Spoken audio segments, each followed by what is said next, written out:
Sí, querido profesor, buenas tardes. Siéntese primero. Qué buena esa clase, profesor, con lo que aprendimos acerca de eso de socialismo y la cabal y la piedad Córdoba. Es muy importante, profesor, y para nosotros.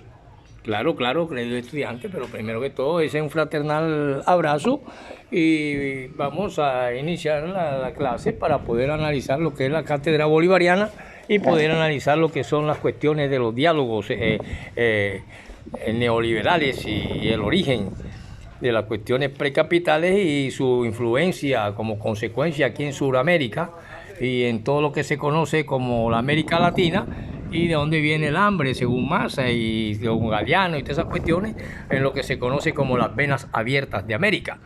Por lo tanto, bueno, profesor, díganos a la luz de la literofilosofía, que es lo que nos gusta a nosotros para poder entender todas estas cosas, profesor. Bueno, tomen apunte, queridos estudiantes, y podemos decir lo siguiente. Profesor, porque fue estremecedor esa muchacha que se estaba cortando las venas, esa señora, pues una anciana desesperada con su hijo demente y su hijo enfermo, Lalo, y tirado en el suelo mientras no sabía qué hacer. Coge para allá, manda para acá, que te den un código allá, que te den otro acá, que te firme el gerente aquí. Entonces, esas cosas hacen que un pueblo semi-analfabeta, analfabeta y pseudo-analfabeta se enrede y no sepa qué hacer ante una situación de emergencias como esa. Gracias a Dios, las enfermeras, las profesionales que no pueden dejar morir una vida sin nada más, tuvieron que intervenir, vino la policía. Y eso fue aquí en Barranquilla. Yo estaba recibiendo unos pañales para mi mamá, estaba recibiendo unos medicamentos y estaba haciendo también una vuelta para mi cuestión de mi operación. Por lo tanto, vi eso aquí en Barranquilla y parece que fueran jugadas políticas, como para decir que antes no había ninguna clase cuando era peor, para sacar un papel, la fila, las cuestiones, el despilfarro, el desvío, la decadencia de las EPS, las pérdidas de dinero, etcétera, etcétera. Y así vimos cómo la gente recolectó para esa señora y que las muchachas que están atendiendo, las farmacéuticas y todas esas muchachas no tienen culpa de nada porque ya le deciden que pidan lo mínimo de requisito, que hay que traer el carnet del bisabuelo que hace 20 años estudió en un colegito allá en un pueblo, hay que ir a buscar y traerlo porque lo exigen y así por el estilo. Bueno, profesor, entonces ¿esto qué tiene que ver con todo esto? Hombre, tiene que ver con la moral de estos políticos. Ya vimos cómo se ataca a una, por ejemplo, a una revolucionaria que fue la clase pasada, llamada Piedad Córdoba, y haciéndose pasar ahora como si fueran angelitos de la Navidad, o ángeles somos, del cielo vinimos. Y aquí se ve la moral de todas estas cuestiones, y podemos decir que la moral y luces son los polos de una república moral, y luces son nuestras primeras necesidades.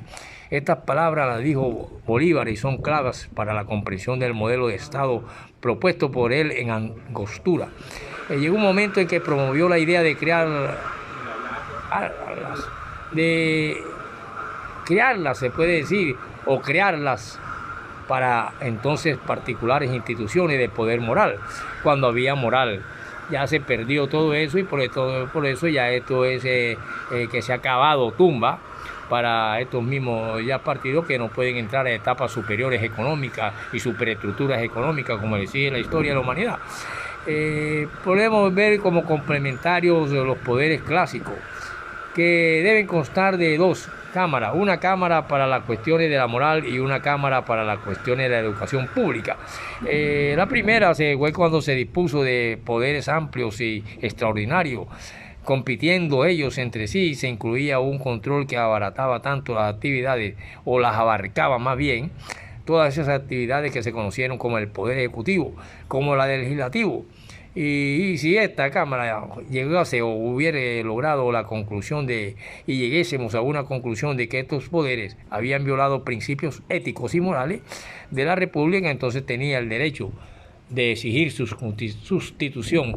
Y aquí no sé cómo no se puede sustituir todavía un corrupto de la rama judicial o de la rama política en un momento dado, porque parece que se han metido todo en la misma olla de sancocho y hay una mermelada por aquí, mermelada por allá en los anteriores gobiernos que hubieron, y por eso nosotros estamos de acuerdo con el publicista colombiano que se llamó Galán, Gamilio, quien caracterizó las actividades sociales reformadoras de Bolívar, y señala que en determinado nivel se puede hablar de los antiburgueses, de sus acciones, por cuanto procuró que las consignas de libertad y fraternidad fueran realmente encarnadas en la vida. Y eso es lo que necesitamos en esta república, eso es lo que necesitamos los que estudiamos las cátedras bolivarianas, eso es lo que necesitan estas transformaciones de estos países, que se llegue a vivir en fraternidad y en concordia. Y por eso podemos hablar de una economía que sus terceras partes tienen que ver con las necesidades del mercado. En cuanto a su desarrollo con las ciudades, vemos cómo se favorece por la necesidad real de bienes de consumo, llegando a dominar el comercio interior.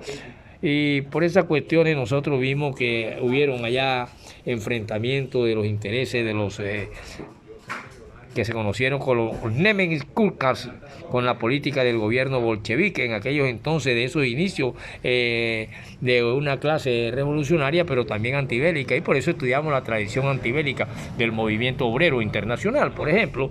Y aquí vemos cuando estas cuestiones se agravaron paulatinamente y originaron la precipitada colectivización de la agricultura y el inicio de la planificación en época de José María Stalin. Y así esta Rusia y estas cuestiones traen características generales de lo que se conoció como la economía soviética. Estamos hablando de 1959, después de la Segunda Guerra Mundial, en esos momentos en que se inicia el periodo de Nikita Khrushchev, con la estructura de la economía soviética. Entonces aparece configurada por una característica más o menos estable. El rasgo más importante aquí es la apropiación o apropiarse de las cuestiones públicas mediante la nacionalización de los medios de producción, la industria, el comercio al por menor y la casi totalidad del por menor, el comercio exterior, la banca y todos los agentes y miembros que participan de una sociedad que se empieza a transformar y que llega a querer un gran poder y se convierte en la Unión de Repúblicas Socialistas Soviéticas, y así nace hoy en día la famosa potencia rusa, que tiene sus inicios allá después de todas esas cuestiones que existieron de guerra mundial y así por el estilo. Podemos hablar del papel de la gestión central de estas sociedades y que todavía permanecen y fueron un brazo y fuerza para otras repúblicas que también querían no ser alineadas y querían realmente tener su propia independencia. Hombre, profesor, nadie nos había hablado así acerca de... Nosotros creíamos que ese era el diablo del socialismo, ¿no? Es que todavía no ha nacido. Todavía no ha nacido el diablo, ¿no? Se han hecho realidades y han actuado la gente que actúa, porque para conocer el fenómeno y para destruir un fenómeno hay que conocerlo, y entonces entra la praxis y la práctica. Por eso se habla del socialismo utópico al socialismo científico. Por eso nosotros tenemos que hablar, y que es correcto, y que reconozcamos el cuidado que debemos poner sobre las cuestiones didácticas, no solamente como aquellos que son catedráticos, que hacen la explicación minuciosa y sus enredos del modelo propuesto, que involucra la necesidad de reorganizaciones en los sectores productivos, el marco social, la política institucional.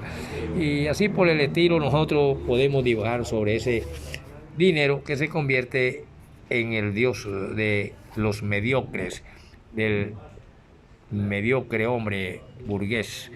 En el caso de los ávaros, dijo una vez algunos que saben de estas cuestiones, como si en realidad fuesen suyos, pero temen servirse de ellos como si perteneciesen a los demás. Y es el caso de los ávaros, quienes se adueñan de las cosas que son ajenas y creen que son propias solamente, única y exclusivamente de ellos, y ahí se pierde lo que se conoce como la sociabilización. Y nace el individualismo, donde vemos realmente como, por ejemplo, un semianalfabeto, un analfabeto, tiene 50 y 60 intelectuales aglomerados para trabajar por él en diferentes áreas de la técnica, la ciencia, la academia, etcétera. Y así nacen los grandes tecnólogos y los hombres con pantalones de analfabetas, campesinos, pero son creadores, y eso es lo que exigió y le conviene a los sistemas que nacen modernamente con las cuestiones tecnológicas. Por lo tanto, podemos decir que hace mucho tiempo apareció un autor que, si yo mal no recuerdo, se llamaba León Tolstoy. Este escritor moralista ruso, apasionado por el paisaje rural, había visto a un campesino obsesionado por la propiedad territorial, y su ambición fue tanto que una tarde invocó a un espíritu maligno para implorar tierras a cambio de lo que fuese, incluso el alma, y fue escuchado. Pues al poco rato allí estaba cerca de él el personaje. Entonces después de oírlo, le dijo: mañana bien temprano te espero aquí. Al día siguiente, el diablo genio, mostrándole la vastedad de la compañía y de la campiña, le declaró que todo el área comprendida en su andar sería suyo, siempre y cuando regresara antes de las 6 de la tarde. Y de esta manera nosotros vemos que en verdad muchos súbditos modernos del poder y del dinero solo han necesitado esa dimensión o de un par de metros más con rejas y guardianes carcelarios, a pesar de acumularlo y puede acumular centenares de miles de hectáreas o millones de dólares, terminan en las cárceles y terminan. Ahí tenemos los casos de los líderes, de los otros, los grandes narcos, los grandes hombres. Por eso una vez dije que adquirir dinero es fácil. Lo difícil es, y es imposible, no ser revolucionario. Los hombres justos, que su alma, su vida pertenece al afán de servir a los demás. Hombre, profesor, qué cosa buena, profesor. Ahora sí podemos nosotros hablar algo acerca y saber que este no es el demonio, lo que llaman el socialismo, que más bien hay un semidemonio llamado el neoliberalismo, y que tiene un saber y tiene un desarrollo. Por eso es que grandes sociólogos, entre los que se encuentran barranquilleros o gente de aquí, de Colombia, como Abel Ávila, muchas veces cuentan con los años, y entre risas y burlas saben hacer contertulias y utilizan el computador y estas cosas y deslumbran y no comprenden ciertas cosas cuando los demás están deslumbrados y que no entienden su atraso. Entonces solo se le ocurrió decirle a estos hombres grandes que el asunto puede explicarse si se tiene en cuenta el lugar de nuestro nacimiento. Por ejemplo, cuando estos hombres nacen en pueblitos como Laita, El Guamo, en Bolívar, en Isabel López, en corregimiento de Sabana Larga, cuestiones distantes a Barranquilla y aquí en caseríos cercanos de Galapa, en Cartagena, salen grandes intelectuales, y casi estos siempre son sociólogos, economistas y hombres que siempre van a estar en la izquierda revolucionaria. Por eso un aplauso a Piedad Córdoba y cava tu tumba, cabal. Nos vemos en la próxima.